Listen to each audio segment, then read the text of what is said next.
Hello everyone, welcome back to our channel. ఈరోజు నేను బాసుంది చూపిస్తున్నాను. ఈ వీడియోని ఫస్ట్ నుండి లాస్ట్ వరకు స్కిప్ చేయకుండా చూడండి. చాలా టేస్టీగా ఉందండి, చాలా ఈజీగా చేసుకోవచ్చు. ఒకసారి ట్రై చేయండి. ముందుగా నేను ఒక హాఫ్ లీటర్ పాలు తీసుకొని మరిగించుకున్నాను.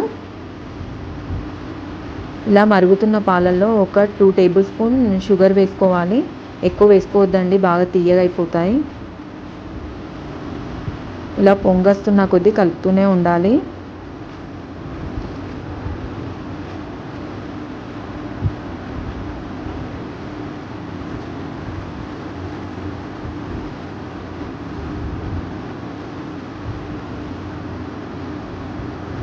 ఇప్పుడు ఇందులో ముందుగా నానబెట్టుకున్నానండి నేను కుంకుమ పువ్వు కొన్ని పాలల్లో వేసి దాన్ని వేసుకోవాలి. వేసి బాగా కలుపుకోవాలి. ఈ స్వీట్ ప్రిపేర్ కావడానికి మీకు ఒక హాఫ్ అన్ అవర్ టైం పడుతుంది. ఇందులో కొన్ని డ్రై ఫ్రూట్స్ వేసుకోవాలి. డ్రై ఫ్రూట్స్ అనేవి మీ చాయిస్ అండి, ఏవైనా వేసుకోవచ్చు. నేనైతే పిస్తా, బాదం, జీడిపప్పు వేసుకున్నాను.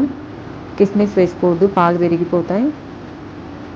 ఇలా దగ్గరగా అయ్యేంత వరకు కలుపుతూనే ఉండాలి. ఇప్పుడు ఇందులో ఒక పావు స్పూన్ ఇలాచీ పౌడర్ వేసుకోవాలి.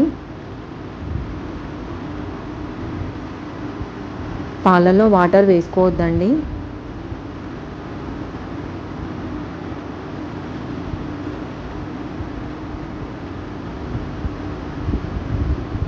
చూసారా ఎంత దగ్గరగా వచ్చిందో. ఇప్పుడు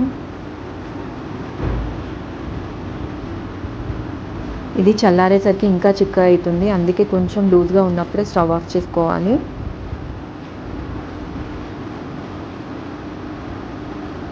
ఇప్పుడు ఇందులో రోజ్ వాటర్ వేసుకోవాలండి. ఒక 2-3 డ్రాప్స్ వేసాను నేను. ఇప్పుడు స్టవ్ ఆఫ్ చేసుకొని చల్లారనివ్వాలి. దీన్ని ఫ్రిడ్జ్లో పెట్టి తీసుకోవాలి. దీన్ని ఒక బౌల్లో సర్వ్ చేసుకుందాం. పైనుండి కొద్దిగా బాదం, పిస్తా వేసుకోవాలి. ఈ వీడియో కనుక మీకు నచ్చినట్టయితే నా ఛానల్ని సబ్స్క్రైబ్ చేసుకోండి, లైక్ చేయండి, షేర్ చేయండి, కామెంట్ చేయండి. పక్కనున్న బెల్ ఐకాన్ని కంపల్సరీగా క్లిక్ చేయండి. దీన్ని చల్లచల్లగా తీసుకోవాలి, చాలా టేస్టీగా ఉంటుంది. ఒకసారి ట్రై కూడా చేయండి. Thank you.